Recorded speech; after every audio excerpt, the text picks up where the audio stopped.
India is set to take on the English in a highly anticipated 5-test series. But there's still so many uncertainties over which bowlers are going to play. The conditions and pitch heavily favor pace with swing and seem to be expected. However, India do have a lot of inexperienced talent. Ravindra Ashwin has retired, Mohammed Shami has not been selected, and Jasprit Bumrah is on managed workload. So how will this Indian side line up the bowlers in this tour? Follow us as we dive in through the squad and figure out the bowling composition.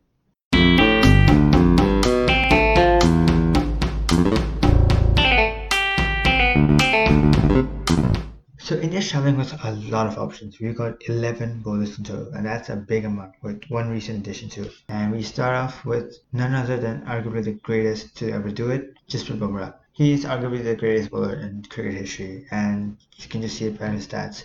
Who else will have 205 test wickets and an average of below 20? No one wants to see the Indian side lineup without him. But with injuries, he's already stated that he's only going to play for 3 games, so that will be a concern, and his availability will be limited.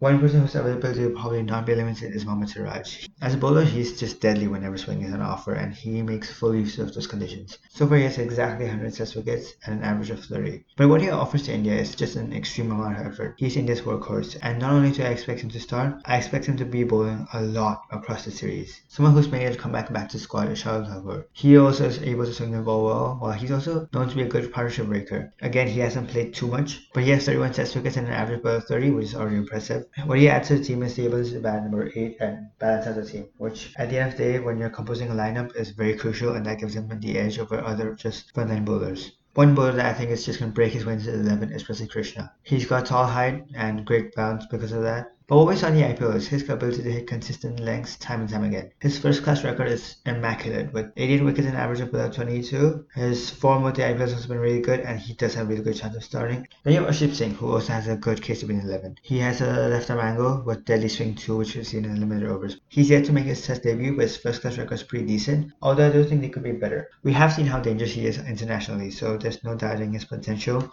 Then you have Akash Deep, who not too long ago was in the 11, home and away. Now things are a bit tougher for him. He does have quality swing and already has performed well against England. His first class high record is again really good. I mean, 128 wickets and an average of 24, the reason why he broke into the Indian team too. And lastly, you do have Harshit Rana and the pure pacers. He's a hitter that kind of bowler with serious pace, but I've never really seen him swing the ball as much as the others have. His career as a whole is very young, so his first class record doesn't have much of a sample size either. He was a last minute call up, and it was a bit of a surprise over Arshdeep Singh who batted and bowled well in the practice matches. But nevertheless, he is a favorite of the coach, and there's a chance he plays a game or two as a young, promising prospect. Onto the spinners, we have Ravindra Jadeja, who we all know. He offers the left-arm orthodox with consistent lines, and he's done that for well over a decade at this point. Considering the fact that he's a spinner, his stats in England are honestly kind of decent. Means he's able to get that odd wicket here or there, and just in general, he is a legend. We know why. He just gives that all-around balance, and I think he will be the first all-rounder. Washington Sundar was also really impressive last year. He was the only shining light in the New Zealand series, and also has proven himself time and time again in tests with a bat more than ball. He's right-arm orthodox and specializes against left-handed batsmen, although England only have 2 in their 11 for tomorrow. His bowling stats are good, but they're influenced by a short sample size from the New Zealand series. And overall, I really rate him as a player. I think he deserves to be in the India side. But with Jadeja competing against him, it's tough to fit both of them in the 11. So it'll be quite interesting to see which way India goes.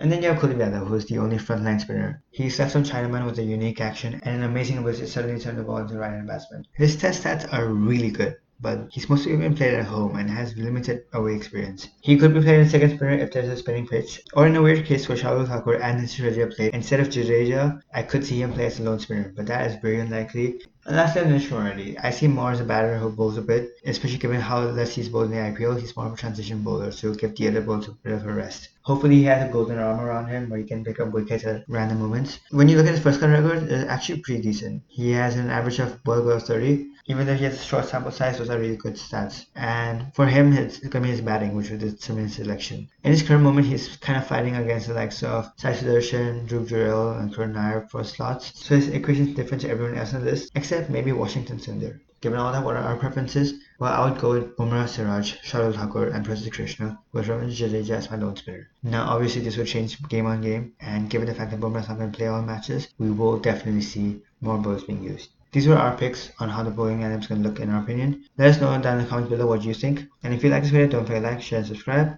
As always, thanks for watching. We'll see you next time.